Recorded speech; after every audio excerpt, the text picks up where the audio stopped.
Olá, bem-vindos a mais um Universo, um mundo de informações para você. E o episódio de hoje é mais do que especial. Estamos aqui na presença do nosso médico ebiatra, que esteve recentemente palestrando aqui na URI, trazendo informações específicas para um público muito especial, que é o público adolescente. O Felipe Fortes fala para nós inicialmente sobre essa sua especialidade, um tanto diferente, pouco conhecida, mas muito importante com certeza. Bem-vindo. Muito obrigado por toda a recepção e pela possibilidade de poder falar sobre adolescência e juventude, um tema tão importante e tão invisibilizado na nossa sociedade. Muito obrigado. Fala um pouquinho para nós então sobre a tua especialidade ebiatra, né? Não é tão comum, não é tão conhecida, mas ela tem a sua importância, sua relevância com certeza. Pois é. A ebiatria realmente ela é pouco conhecida e você sabe que para mim é um pouco uma metáfora de como a gente invisibiliza o adolescente, o jovem na nossa construção social contemporânea, né? A gente não quer saber muito de dar voz, de dar ouvido a eles, né? Na verdade, só tem uma situação que a gente gosta de perguntar e relevar a informação e a opinião deles, quando tem algum problema de eletrônico em casa, ou quando buga o celular, ou quando quer sugestão de como comprar um computador, de qual computador é melhor comprar, e a gente pergunta pra eles, a gente ouve os adolescentes. Fora isso, a gente meio que invisibiliza eles, né? E a especialidade que cuida deles, na minha opinião, também vem na carona dessa invisibilização, né? A gente conhece pouco realmente a ebiatria, que é a especialidade da medicina que cuida de adolescentes e jovens. Eu costumo dizer que, assim como tem um clínico das crianças, que é o pediatra, tem um clínico dos adolescentes, que é o ebiatra. É uma especialidade que traz muito na sua cerne a questão da promoção da saúde e da prevenção de agravos.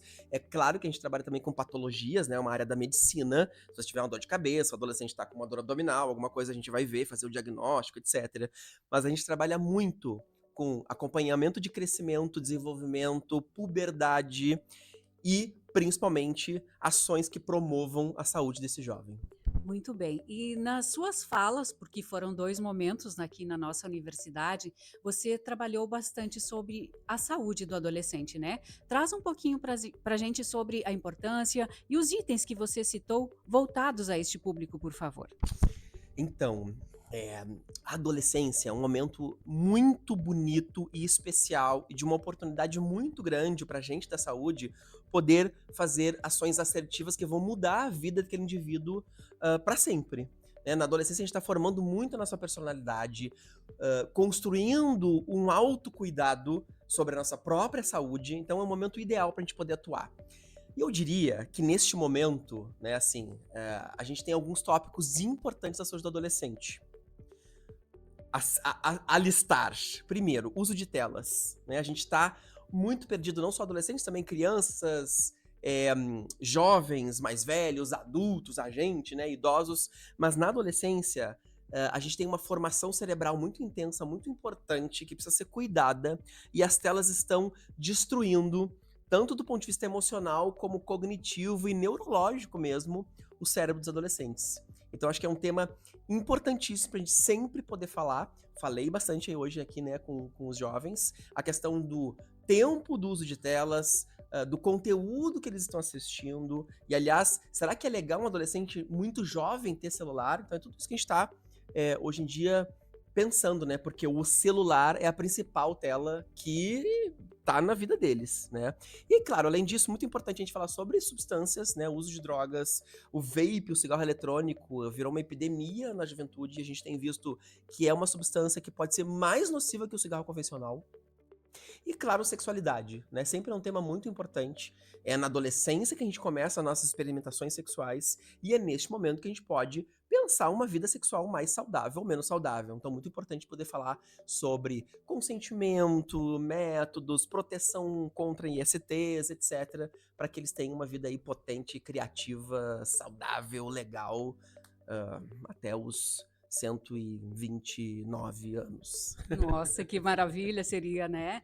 Você falou um tema bem polêmico, eu diria, né, até com certo tabu, que é difícil para os adultos trabalharem com seus filhos e às vezes até nas próprias escolas discutirem esses assuntos. Uhum. Como é que você desenvolveu isso, esse gosto, essa fala mais descolada, eu diria, né, para conseguir trabalhar com esses jovens e quem participou dos 2 momentos na URI teve a certeza, assim, da satisfação de quem veio e participou e avaliou com certeza positivamente? Então, o médico ebiatra, claro, né, ele passa por um treinamento, né? Então a gente aprende também na residência médica, quando a gente estuda sobre saúde do adolescente, como se comunicar, né? Um erro muito comum que eu falo muito lá com meus residentes, né? Eu trabalho, na verdade. Olha, eu estudo, não estudo, faço tempo, eu estudo, a gente acaba estudando, né, o dia o tempo todo. Mas eu sou médico da Universidade do Estado do Rio de Janeiro, num núcleo que chama NESA, que é o Núcleo de Estudos da Saúde do Adolescente. Então, eu tenho muitos alunos de graduação, de pós-graduação em medicina, né, em pediatria, que estão fazendo especialização em adolescência. E a gente sempre fala, né, um equívoco muito comum é o profissional achar que precisa ser um adolescente para se aproximar deles. Não. Né, a gente precisa ser um adulto que tenha nosso respeito, né, a nossa autoridade, mas que a gente pode também, claro, se ambientar e ter uma linguagem um pouco mais acessível para os jovens poderem dialogar, poderem olhar pra gente e perceber, nossa, esse cara, essa pessoa aí entende o que ele tá falando, entende a gente, né? Então, assim, saber muito do universo dos jovens é uma dica importante, às vezes até para pais, né, ou cuidadores de adolescentes. Você não precisa gostar de K-pop, mas você precisa saber que existe o K-pop, eventualmente ouvir, perguntar se o seu adolescente gosta ou não gosta, e eu tô dando aqui um exemplo, né? Então, assim, se inteirar, né? Saber dos filmes que eles gostam, dos youtubers que eles seguem, dos influenciadores digitais que eles gostam, dos jogos de videogame que eles gostam. Joga videogame com seu adolescente. Então, nessa aproximação das coisas que eles gostam, mesmo se a gente não precisa gostar, mas a gente precisa se interessar sobre isso, que a gente talvez encontre um ponto em comum de diálogo para poder potencializar ações legais, né, sobre a saúde deles. Dentre as coisas que você trouxe nas palestras e também na sua fala inicial aqui, sim, está na moda, eu diria assim, né, o cigarro eletrônico. É uma preocupação de pais, é uma preocupação das escolas, dos professores, enfim. Como lidar com este adolescente nesta faixa etária que acha que isso não dá problema à saúde? Pois então, acho que primeiro a gente tem que levar muita informação. E informação verdadeira, principalmente com o cigarro eletrônico, né, e os vapes, a indústria do tabaco, que é muito esperta, atuam com muita grana, muito dinheiro, assim, propagandas financiadas mesmo com influenciadores digitais, etc, para passar informações equivocadas. Então, assim, o que eu vejo no meu dia a dia, assim, né, de contato com os jovens, é que eles têm uma informação equivocada sobre benefícios, malefícios, se é que tem algum benefício, na verdade não tem nenhum, ah, dos cigarros eletrônicos. Então, assim, a primeira coisa é informação. Informação de qualidade. Uma informação que olha no olho, que não tem preconceitos, que não é uma informação autoritária, né? Colocando dedos, dizendo, não pode fumar vape, não pode vaporizar. Só isso não adianta. É legal sempre trazer eles para discussão, né? O que você sabe sobre isso? Você já leu? Vamos ler juntos? Vamos aqui pesquisar o que a ciência está falando sobre o vape? Por que será? O que é que faz mal no vape? Né? Eles precisam saber disso. Então é baseado na informação que a gente vai conseguir romper aí com essa epidemia que realmente está preocupando bastante a gente. Outra situação que eu acho que merece destaque aqui na nossa conversa é com relação ao alto consumo de álcool. Uhum. Pois é. Eu diria, inclusive, que o álcool é uma das principais substâncias que mais agridem a saúde do adolescente, né? Principalmente o sistema nervoso central, né? O cérebro dos adolescentes, que é um órgão que está se desenvolvendo intensamente e eles precisam para tudo, né? Óbvio, né? Para desenvolver habilidades cognitivas, habilidades emocionais, sociais. Então, a gente precisa tomar muito cuidado com isso. E aí, minha sugestão é que a gente precisa entender que o álcool, na adolescência, ela é uma substância ilícita. Não pode usar. Não pode vender, não pode comercializar, não pode oferecer, não pode usar, né? Então, assim, a gente vê que, como é uma substância que está muito permeada na sociedade, né? E se a gente usar álcool e for adulto, de forma moderada, controlada, tudo bem, né? Uma substância que a gente pode controlar. Agora, na juventude, não. E aí o que eu mais vejo é festa de 15 anos, com uma ambulância na porta, porque eles já sabem que vai ter álcool oferecendo para jovens e que alguns vão ter PT, inclusive, né? Então não dá. A gente que é adulto, a gente precisa dar o exemplo. A gente precisa dizer, ó, não pode usar álcool na adolescência, né? E não oferecer, inclusive, para eles também. Sejamos claros, a partir de que idade seria ideal? Pois é, ideal, eu até vou dizer aqui, o cérebro do adolescente, do jovem, ele tá se desenvolvendo até 23, 24 anos. Muitos estudos mostram isso, né? Então, o ideal, eu diria essa idade. Mas, tudo bem, a gente tem uma lei no Brasil, no nosso país, que proíbe o uso de álcool até 18 anos. Então, assim, eu acho que, inclusive, não é nem uma questão de ideal, sabe? Uma questão de o que é legal e o que não é. E aí é muito importante a gente pensar sobre isso, né? Ah, eu prefiro oferecer álcool em casa pro meu filho, porque aqui é protegido, porque aqui eu ensino ele a beber. Gente, olha a mensagem subliminar que a gente tá passando, né? A gente tá dizendo, olha, beber antes dos 18 é proibido, é um crime, tá? Mas aqui em casa, protegido, a gente pode cometer crimes. Não, né? Não pode dirigir antes dos 18, não pode dirigir. Não pode assassinar as pessoas. Não, não pode machucar as pessoas, assassinar, né? Ah, não, mas aqui em casa, protegido, aqui você pode assassinar porque aqui a gente tá protegido. Não, né, gente? Né? Então o que é o certo é o certo. E o exemplo vem dos pais. A gente precisa muito oferecer essa possibilidade de eles olharem pra gente, porque eles amam a gente, né? E se espelharem, claro, porque eles fazem isso. Então, muito mais importante do que a gente falar é a gente fazer, a gente ter essas atitudes de forma orgânica e éticas na nossa vida de adultos. Que os adolescentes são esponja, né? Eles absorvem olhando, experienciando, estando junto com a gente, né? Muito mais do que se a gente ficar falando, muito mais. Com certeza. Você falou também, te aproveitando bem aqui, você falou também da idade, né? Quanto mais tarde a gente sabe que melhor disponibilizar telas. Agora estamos falando única e exclusivamente a adolescentes, porque a gente sabe o quão prejudicial é ainda, né, durante a fase de ser criança, né? E na adolescência, a partir de quando, então? A gente sabe do número de horas diárias, você já citou sobre isso, mas o ideal é disponibilizar, por exemplo, um telefone celular para um adolescente a partir de quando? Então, assunto difícil, né? Uma estratégia que a gente usa, né, para a questão das telas, né, que o ideal, a recomendação da Sociedade Brasileira de Pediatria é de 2 a 3 horas por dia de telas para adolescentes. E a gente tem que lembrar que tela é tudo, né? É celular, computador, televisão, tablet, laptop, tudo é tela, né? Claro que o uso de telas no celular é o uso mais corriqueiro, né? O que mais explode na adolescência e juventude.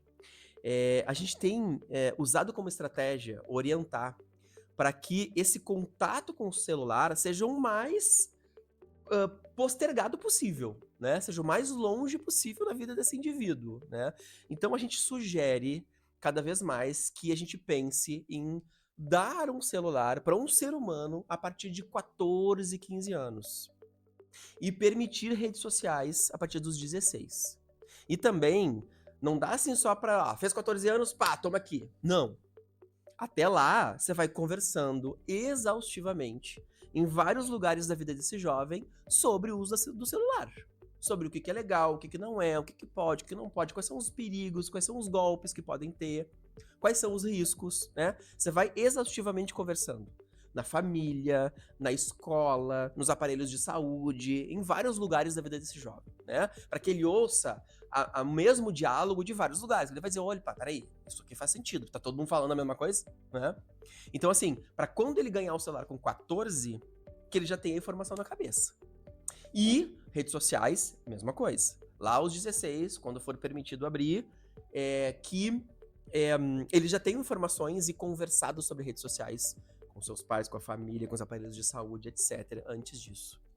Muito bem, são inúmeras as pautas que a gente poderia trabalhar aqui, conversar um pouquinho com o Felipe, mas tem uma em especial que eu acho que é importante que a gente trabalhe de uma forma mais leve para que os pais, como forma de orientação também, falar sobre a puberdade, né, das mudanças que ocorrem, como é que a gente pode trabalhar isso em casa? Então, a gente tem muita vergonha, né, muito tabu mesmo para falar sobre modificações corporais, modificações emocionais em relação à sexualidade do adolescente, né? Lembrar que a criança não namora, mas adolescente sim. É na adolescência que a gente vai começar a desenvolver essa sexualidade mais romântica, mais erotizada, né? E isso nos assusta muito, eu sei. A gente tem uma tendência de infantilizar os nossos filhos, nossos alunos, nossos sobrinhos, nossos jovens, né? Então, o que eu diria é assim, primeiro a gente tem que se dar conta que eles cresceram. Tudo bem.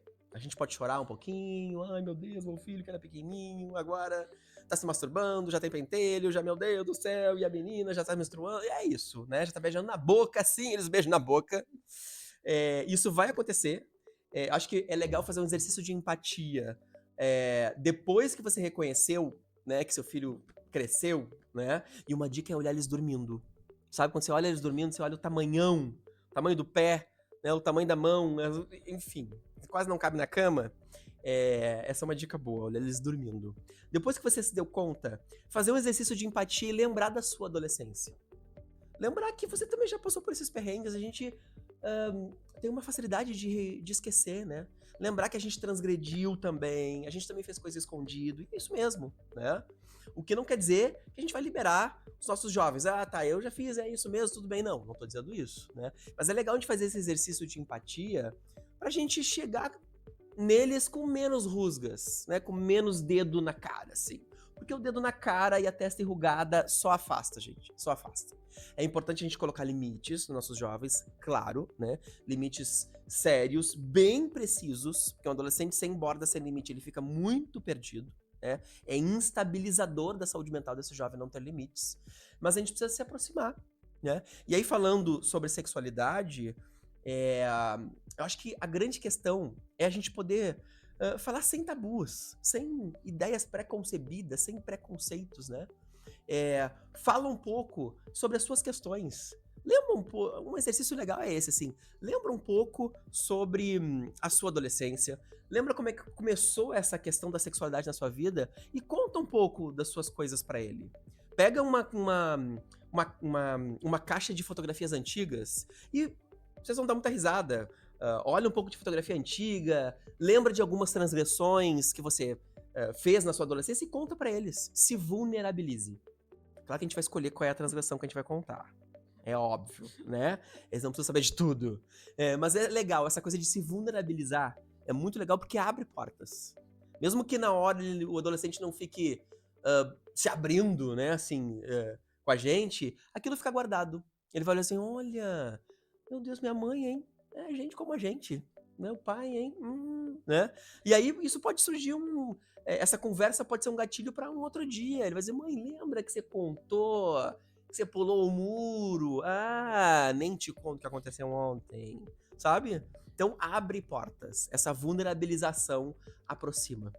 E falando em proximidade, eu acho que é importante, e você também citou isso em outros momentos, desse adolescente ter alguém para confiar, Uhum. alguém para pedir conselhos, para se abrir, para confiar realmente.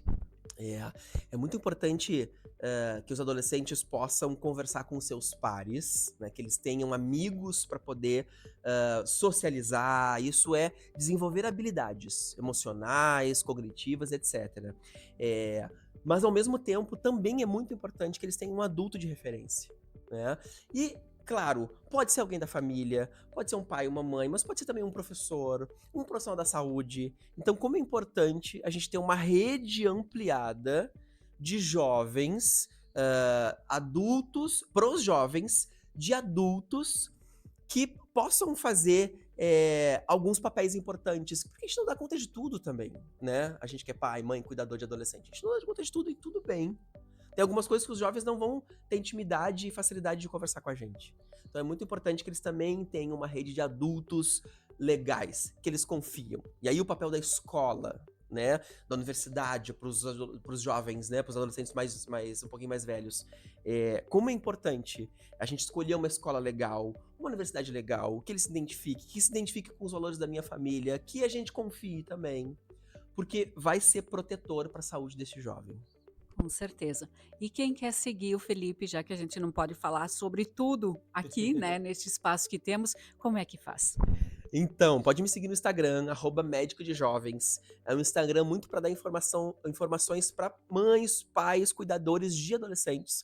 Os jovens também vão gostar, mas o adolescente é um Instagram um pouco mais focado para informar e dialogar com pais e cuidadores, com os adultos, né. Então, assim, me sigam lá nas redes, tem um monte de vídeo legal que a gente conversa, tem alguns cursos que eu dou, que eventualmente aparecem lá, promoções e tal. Então, assim, é um lugar que a gente pode beber de informação de qualidade, modéstia à parte, tá muito legal. Que fantástico. Muito obrigada pela tua participação. Obrigada por ter tirado um tempinho e conversado aqui conosco no nosso universo, nesse episódio mais que especial do dia de hoje. Obrigada a você também que nos acompanhou em mais este programa.